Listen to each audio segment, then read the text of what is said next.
Hi everybody, welcome back to Cleff Notes. This week we're watching South Pacific, a 1958 musical adaptation of another Rodgers and Hammerstein musical.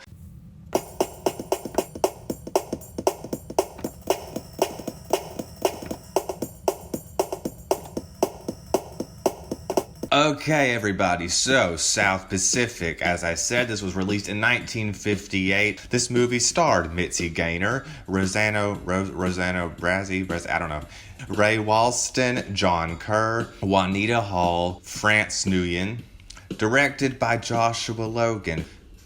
This movie is pretty straightforward. It's about two love stories, but also racism, but also two love stories. Takes place in the South Pacific. Who would have thunk? In World War II. It's on a tiny island, I don't know where. This man flies in on a plane, and he's like, "Hi, I'm Lieutenant Cable, and I'm here to carry out a secret mission, and we're gonna spy on the Japanese, and we're gonna sink all their ships and win." Woo. So anyway, meanwhile, Emile DeBeck up on the hill has been flirting with this nurse from the camp. She's younger. It's like a May-December romance, but the actors don't look that far apart in age. Like, it's supposed to be a May-December romance, but it's more like a July, October romance. And then he wants to marry her, but then she finds out that his dead first wife was,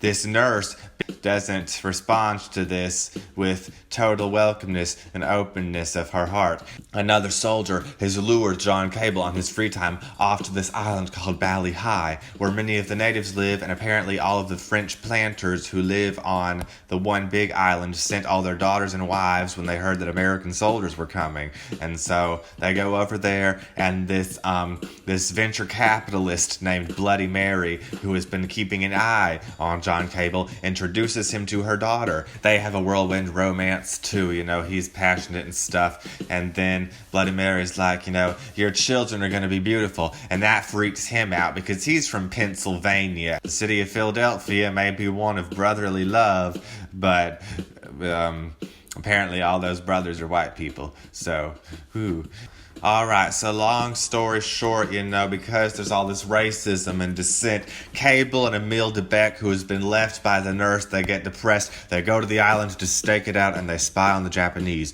And then Cable dies. He gets shot by an airplane raid, or the Japanese fighter pilots in planes or something. I don't know. It happens off screen. And then the nurse, whose name is Nellie. It's either Nellie or Millie. I don't know. Mitzi Gaynor, her character, she comes to terms with the fact that, the racism that's in her is not something that's just a part of who she is. It's something that she was taught and bred into her over the course of her life. And she says, you know what? I love this man and it should not matter. I want to build a relationship, and I want to love these children, and I want to put all that behind me because it's unimportant and irrelevant. She devotes herself to taking care of his children. She attempts to start learning French because his children speak French. And so, she's making an effort to get to know them and build a relationship with them and overcome her prejudice when he rises up over the edge of the veranda. Outdoor patio jungle thing. And then he bursts into song, his children are overjoyed, and then, they have a very tawdry hand-holding session, and that's that. Alright, so, facts. This movie was made independently by Rodgers and Hammerstein. They didn't really associate too much with a film production company or go through one to make this film. Had a $5 million budget. The actor who played Emile DeBeck, Rosanna Brazzi, whose name I'm probably butchering, fled fascist Italy. He was in exile, so that's a fun thing.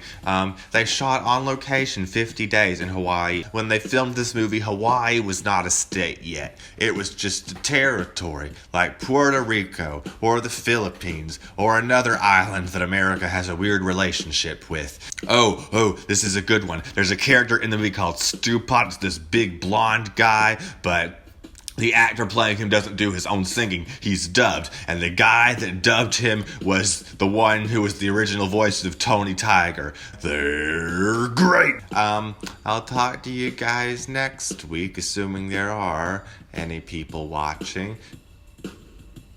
Anyway, bye.